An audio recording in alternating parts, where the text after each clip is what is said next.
Bismillahirrahmanirrahim. Assalamualaikum warahmatullahi wabarakatuh. Siswa-siswi yang Bapak cintai,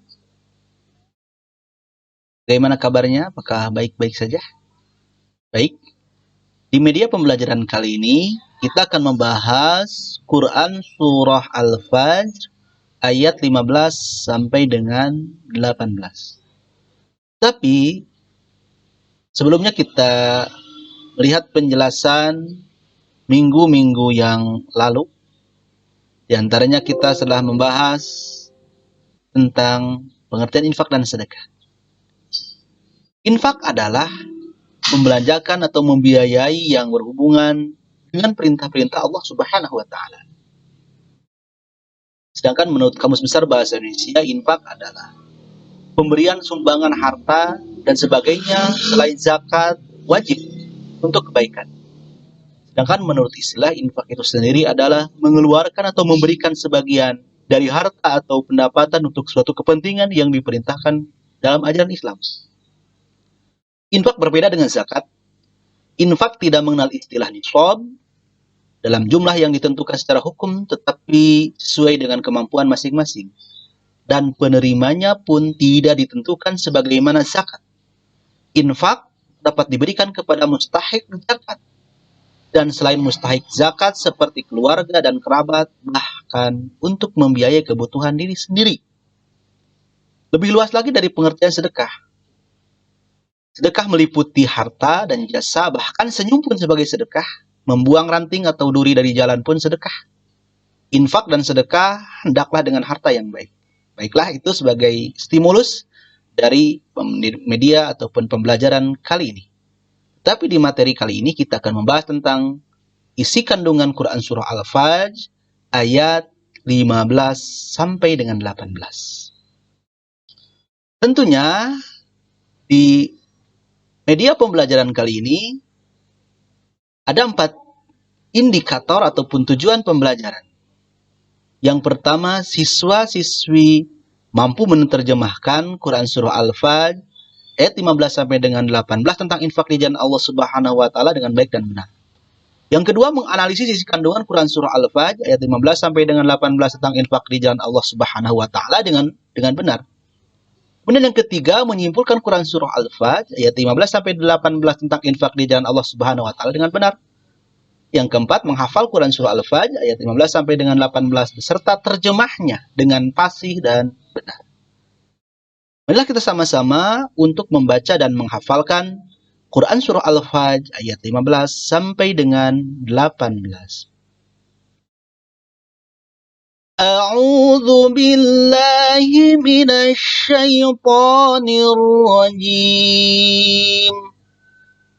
Fa'ammal insanu idza mabtalahu فأكرمه إذا ما ابتلاه ربه فأكرمه ونعمه فيقول ربي أكرمن وأما إذا ما ابتلاه فقدر عليه رزقه فيقول ربي أهانن كلا بل لا تكرمون اليتيم ولا تحاضون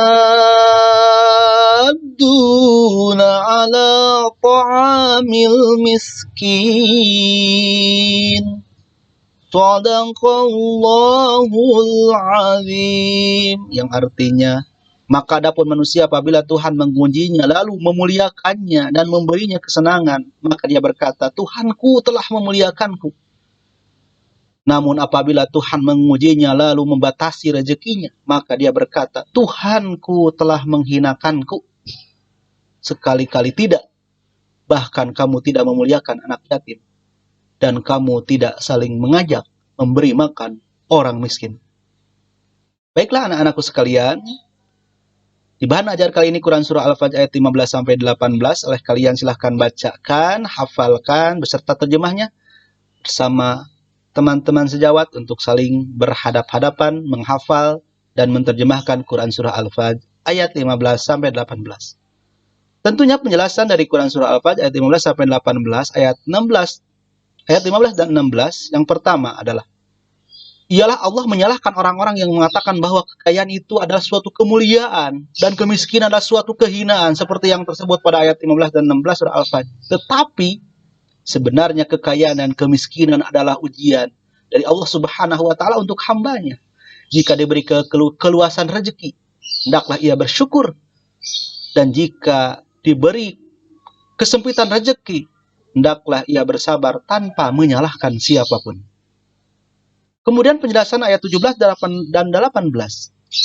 Yang dimaksud dengan tidak memuliakan anak yatim ialah tidak memberikan hak-haknya dan tidak berbuat baik kepadanya. Maka Allah Subhanahu wa taala mengisyaratkan agar manusia memuliakan dan menyayangi anak yatim. Maka dapat diambil isi kandungan dari Quran Surah Al-Fajr itu ada 7. Yang pertama adalah harta merupakan suatu ujian. Maka ketika kita mempunyai gelimang harta itu ujian. Karena ujian pada dasarnya ada 3. Pertama ujian di dalam kebaikan. Ujian di dalam taat kepada Allah. Bahkan yang terakhir adalah ujian ketika diberikan yang namanya sebuah musibah. Yang kedua adalah hendaklah bersyukur atas rezeki yang diluaskan Allah Subhanahu wa taala. Yang ketiga bersabarlah jika mendapatkan kesempitan. Yang keempat hendaklah memuliakan dan menyayangi anak yatim. Dan yang kelima Rasulullah SAW bersabda, sebaik-baik rumah seorang muslim yang di dalamnya ada anak yatim yang diasuh dengan baik. Dan seburuk-buruk rumah seorang muslim yang di dalamnya ada anak yatim yang dilakukan tidak baik ataupun dilakukan dengan secara jahat. Yang keenam adalah Allah Subhanahu wa taala memperingatkan agar manusia saling menyeru dan mengingatkan untuk menyeru memberi makan orang-orang miskin. Kemudian yang terakhir adalah orang-orang yang tidak menyantuni anak yatim dan tidak menyeru memberi makan orang miskin. Mereka termasuk pendusta agama. Seperti yang dijelaskan dalam Quran Surah Al-Ma'un ayat 1 sampai dengan 3. Bahkan bagaimana kita memberikan rezeki. Jelaskan pula di dalam Quran Surah At-Taubah ayat 60 tentang kaitan bagaimana kita memberi zakat, memberi sedekah kepada orang-orang yang telah ditentukan di dalam Al-Quran Surah At-Taubah ayat 60. Maka dapat diambil kesimpulan dari materi bahan ajar ini Quran Surah Al-Fajr ayat 15-18. Maka kita semua harus menjadi manusia yang senantiasa bersyukur, harus menjadi manusia yang senantiasa bersabar, dan yang terakhir harus menjadi manusia yang senantiasa memuliakan anak yatim dan orang-orang miskin. Mudah-mudahan dari bahan ajar kali ini kita semua bisa mengambil hikmah dan kesimpulan agar kita menjadi manusia-manusia yang bermanfaat, khususnya bermanfaat untuk diri, bermanfaat untuk keluarga, bermanfaat untuk masyarakat, dan bermanfaat untuk semua manusia yang ada di alam dunia ini. Siswa-siswi kelas 7, kelas 8 yang Bapak cintai, di bahan ajar kali ini cukupkan sekian. Mohon maaf atas segala kekurangan. Wallahul muwaffiq ila aqwamit thoriq. Wassalamualaikum warahmatullahi wabarakatuh.